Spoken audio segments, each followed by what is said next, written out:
Good morning दोस्तों, आपका YouTube zig channel पर आपका स्वागत है।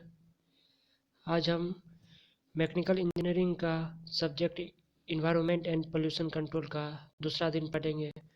जो भी भाइयों एंड बहनों पहला क्लास नहीं देखे हैं, कृपया कर जाकर डे 1 देख ले प्लेलिस्ट में। चलिए तो हम आगे बढ़ते हैं बिना देर किए हुए। दोस्तों, कल मैंने कुछ ऑब्जेक्टिव सेलेक्टेड ऑब्जेक्टिव कराए थे और आज भी कुछ सेलेक्टेड ऑब्जेक्टिव कराऊंगा। और हाँ दोस्तों, ये सब बहुत मेहनत से खोज कर ऑब्जेक्टिव आपके लिए ला रहा हूँ। वेरी वेरी इंपॉर्टेंट है, इसलिए दोस्तों इस सबको मार्केबल करके रखिएगा। एग्जाम के लिए वेरी वेरी व्यूड क्वेश्चन है। ओके, चलिए आगे देखते हैं। पहला, Kyoto protocol is an agreement signed by various countries is associated with option 1 international trade, option B clean sea oil and mineral exploration, option C clean environment and climate change, option D building common food stock to save human being। दोस्तों, इसका सही answer हो जाएगा option number C,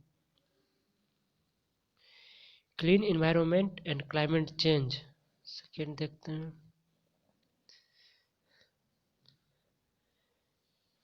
Which one is the not international agreement related to environment protections?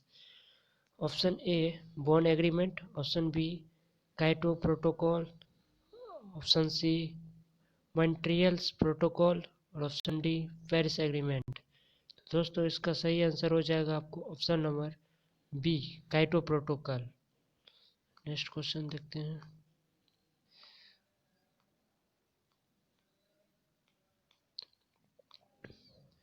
Kyoto Protocol agreement signed by the participating countries and become legally binding in option A 1982, option B 2005, option C 1990, option D 2010। तो इसका सही option हो जाएगा दोस्तों आपको 2005।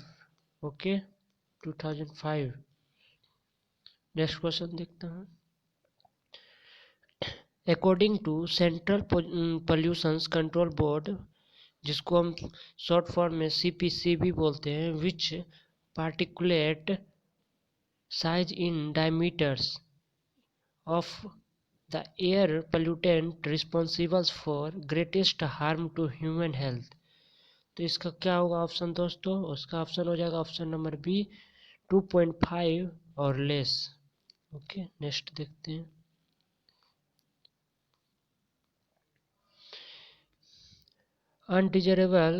undesirable change in physical, chemical or biological characteristics of air, land and water is referred as option A pollutant, option B eco destruction, option C pollution, option D all of these.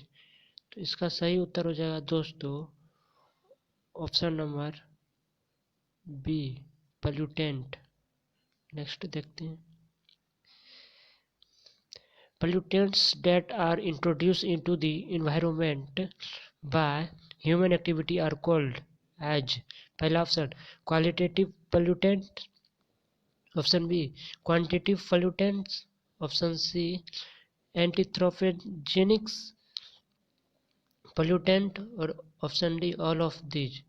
इसका सही answer दोस्त हो जाएगा option number A, सही qualitative pollutants. Okay दोस्तों, ये सारे objective very very important है, इसलिए इसे अच्छे से एक बार रिवीजन करके जाइएगा एग्जाम में, इससे ज़रूर क्वेश्चन लड़ेगा। ठीक, नेक्स्ट अब हमारा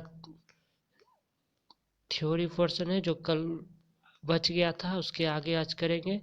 देखिए ये दोस्तों, ये वाला जो क्वेश्चन है, देखिए define pollutions and state the end explain the classifications of pollution. ये 2019 के बोर्ड में पूछा गया सेलेक्टेड क्वेश्चन है दोस्तों। ठीक, बार बार पूछता है अल्टरनेट सेमेस्टर कर। ठीक, तो इसको ध्यान में रखिएगा। चलिए देखते हैं। Pollution Pollution is defined as the existence of impurities or pollutant substance in sufficient concentrations level, causing harmful effect on human being, animals, plants, life or materials resource when exposed for a sufficient duration of time, thus reducing the quality of life in the environment। देखिए दोस्तों, pollution को समझना है तो simple देखिए, pollution को कहता क्या है कि जो हमारे इन्वायरमेंट में जो गंदगी, इम्प्योरिटीज और पोल्यूटेंट सब्सटेंस है, इम्प्योरिटीज और पोल्यूटेंट सब्सटेंस है जो जिसका कंसंट्रेशन, जिसका लेवल बढ़ गया, जिसके कारण से हमारे जीवन लाइफ में, ठीक, हमारे अस्तित्व में, जैसे human beings, plant life and mineral resources में प्रॉब्लम आ रही है, जिसके कारण हम लोग को जीवन एक्सिस्टेंट करने में बहुत दिक्कत होती है। ठीक, तो इसको ऐसे कह सकते हैं जिसमें एग्जिस्टेंस ऑफ इम्प्योरिटीज और पोल्यूटेड सब्सटेंस इनसफिशियंस का, जिसमें कंसंट्रेशन जो है बढ़ जा रहा है। तो दोस्तों मैं कह रहा था तो दोस्तों पोल्यूशन जो है जो कहता है इम्प्योरिटीज और पोल्यूटेंट सब्सटेंस इनसफिशियंस कंसंट्रेशन लेवल। देखिए दोस्तों, एक इम्प्योरिटीज और पोल्यूटेंट सब्सटेंस हमारे सफिशिएंट कंसंट्रेशन, जिसका लेवल बढ़ गया है, जिसके कारण हार्मफुल इफेक्ट ऑन ह्यूमन, जिसके प्रभाव, बुरा प्रभाव पड़ रहा है किस पर, ह्यूमन बीइंग पर। देखिए, ह्यूमन बीइंग पर, एनिमल पर एंड फिर प्लांट लाइफ, मिनरल रिसोर्स, जिसका जीवन सफिशिएंट एक समय के बाद घट जाएगा। इसी को तो पोल्यूशन कहते हैं, जिसके कारण हमारे पर्यावरण में रह रहे जीव जंतु सभी को नुकसान हो रही है। ठीक, इसका क्लासिफिकेशन देखते हैं। इसका क्लासिफिकेशन 4-5 है, ठीक ना, 6 भी बहुत सारे हैं, लेकिन इम्पोर्टेंस नोट किया हूँ। ठीक, पहला water pollution, sorry air pollution, water pollution, soil pollution, noise pollution, radio activity pollution. हम सबको एक एक करके देखेंगे दोस्तों, और बहुत ही सिंपल लैंग्वेज में। ओके, पहला air pollution. It is defined as the most dangerous form of pollution. Air जो है हमारे एनवायरनमेंट में सबसे खतरनाक में लिस्ट में रखा गया है इसको, एयर पोल्यूशन को। ओके, ठीक, इसमें क्या कहता है, air pollution means the presence of chemical और compound in the air which are not naturally occurring. Air pollution जो होता है, ये जो पोल्यूशन होता है नेचुरली ऑकरिंग नहीं होता है। नेचुरल से बहुत कम, ज़्यादा जो उसका पोल्यूशन घातक होता है वो हमारे इन्वायरमेंट में मानव जाति द्वारा लाई गई इंडस्ट्रीज, फैक्ट्रीज, इससे ज़्यादा एयर पोल्यूशन होती है। चलिए देखते हैं। It is the biggest source of, है ना, it is the biggest source of air pollution is the burning of the fossil fuel. ठीक, जैसे कोयल, petrol, it is industry, automobile. देखिए,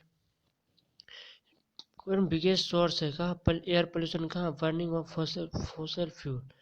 ये जो सौर भट्टी होता है जहाँ ईटा उटा बनता है, ठीक, वहाँ से बहुत ज़्यादा, और इंडस्ट्रीज, ठीक, इंडस्ट्रीज, ऑटोमोबाइल, इस सब एरिया से बहुत ज़्यादा एयर पोल्यूशन होता है। ठीक, नेक्स्ट देखते हैं water pollution. It is defined as the change in physical, chemical, biological characteristics of water.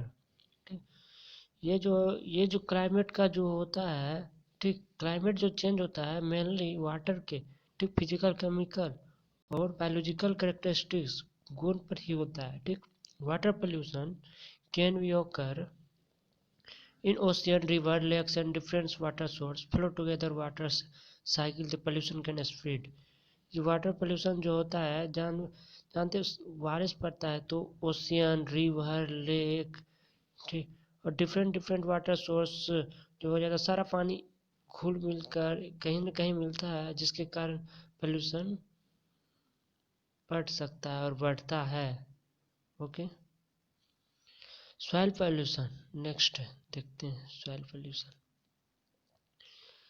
Soil pollution is defined as the change in physical, chemicals, and biological condition of soil due to the presence of toxic materials, chemical, etc. Soil pollution है तो इसको ऐसे कह सकते हैं, ये जो pollution है हमारे इन्वायरमेंट में फिजिकल, केमिकल और बायोलॉजिकल स्थिति जो उत्पन्न होती है, ठीक ना, ऑफ मिट्टी में, ठीक ना, जिसके कारण टॉक्सिक मटेरियल रिलीज होती है जमीन से, ठीक, ये सारे सॉइल पोल्यूशन कहलाएंगे। ठीक ना, soil pollution is presence of pollutant in the soil in the high concentration then the harmful for the human and ecosystem. देखिए सॉल्यूशन पोल्यूशन जो है इस pollutant in soil is high concentration, ठीक, क्योंकि मानव जाति के लिए बहुत ही हार्मफुल होती है, और हमारे इकोसिस्टम जो आपको बताए थे पिछले क्लास में इकोसिस्टम क्या होता है, ठीक, आप नहीं देखें वीडियो तो जाकर प्ले लिस्ट में वो वीडियो जरूर देखें, ठीक, आपको सब समझ में आ जाएगी। ठीक, वीडियो काफ़ी लंबा हो जा रहा है इसीलिए अभी बता नहीं सकता, ठीक, आप वीडियो देख सकते हैं जाकर। Pesticide, fertilizers, organic minerals, water minerals from the animals and all the pollutant of the soil pollution. से इसका एग्जांपल ले सकते हैं तो आप ये pesticide, fertiliser, organic mineral, waste material animals and के द्वारा जो होता है उत्पन्न, उसी से तो सॉइल पोल्यूशन होता है। ओके, नेक्स्ट देखता हूँ noise pollution. It is defined as the refer to undesirable level of noise caused by the human activity. मानव द्वारा आज के समय में आप जान ही रही है कितना दौड़ भाग की जिंदगी, और इसमें कोई भी शांत नहीं है, ठीक ना, और उस देखिए मेन यहाँ पर इतना वर्क होता है, इतना हार्ड वर्किंग होता है, नॉइजेबल वर्क होता है, ठीक ना, जो मानव को सुनने की क्षमता से ज़्यादा होता है, ठीक ना, एयरक्राफ्ट हो गया वो सर के ऊपर से गुजरता है, उसका भी साउंड इतना ज़्यादा होता है, 80 डेसिबल और 100 डेसिबल के बराबर में होता है, ठीक, जो मानव सुनने में सक्षम है साउंड, उसे नॉइज पॉल्यूशन कहेंगे। ठीक, जैसे देखिए noise pollution can come from traffics, airport, railway, roads, manufacturing plants, constructions, demolitions, concrete, ETC. देख रहे हैं, ट्रैफिक से आता है, एयरपोर्ट से, रेलवे रोड से, manufacturing plants, constructions, demolisation, concrete, सब से होती है। ओके, नेक्स्ट क्या है, रेडियो एक्टिविटी पोल्यूशन। देखिए radio activity pollution is the rare in the daily life but extremely determinants and the event deadly when it occurs source of radioactivity pollution. कि daily life में इसका उतना तो effect नहीं पड़ता है, बट हाँ लेकिन जैसे हमारे सरकार जो है, प्रधानमंत्री है, जो डिफेंस मिनिस्टर, वो सब बराबर न्यूक्लियर पावर प्लांट का टेस्ट करते रहते हैं। ठीक, इससे ये समुद्र के निकट में, ठीक ना, इससे लीकेज गैस होता है और बहुत सारे रेडिएशन निकलता है, ठीक ना, तो वो सब पोल्यूशन हमारे इन्वायरमेंट में प्रवेश करता है, जिसके कारण इकोसिस्टम में लाइफ सरवाइव करने में ह्यूमन एंड एनिमल्स, प्लांट, सबको दिक्कत हो रही है। ठीक, और second number improper nuclear waste control. जैसे इम्प्रॉपर न्यूक्लियर वेस्ट का जो वेस्ट पार्टिकल जो निकलता है वो भी तो रेडियो एक्टिविटी का कारण बनता है। यूरेनियम माइनिंग ऑपरेशन 3 नंबर से, यूरेनियम का माइनिंग होता है जहाँ वहाँ बहुत वहाँ खतरनाक खतरनाक रेडिएशन निकलता है, ठीक ना दोस्तों। तो इस सब से रेडियो एक्टिविटी पोल्यूशन कहलाता है, ठीक। इस तरह दोस्तों आप सॉल्व कर सकते हैं क्वेश्चन अपने मन से सोच सोच कर। इसमें रटने की कोई ज़रूरत नहीं है। रेडियो पोल्यूशन, नॉइज पोल्यूशन काफ़ी बच्चे से पढ़ते आ रहे हैं, सबको ज़्यादा टाइम देना हमें नहीं लगता है ज़्यादा ज़रूरत है, ठीक ना। ये सब तुम सोचिए और लिखिए, ठीक ना। अब सब बड़े हो गए हैं, बच्चे वाला नहीं है। तो दोस्तों टाइम काफ़ी ज़्यादा हो जाने के कारण, ठीक ना, मैं वीडियो को यहीं स्टॉप करूँगा, ठीक। बाकी नेक्स्ट डे क्लास देख लूँगा, ठीक।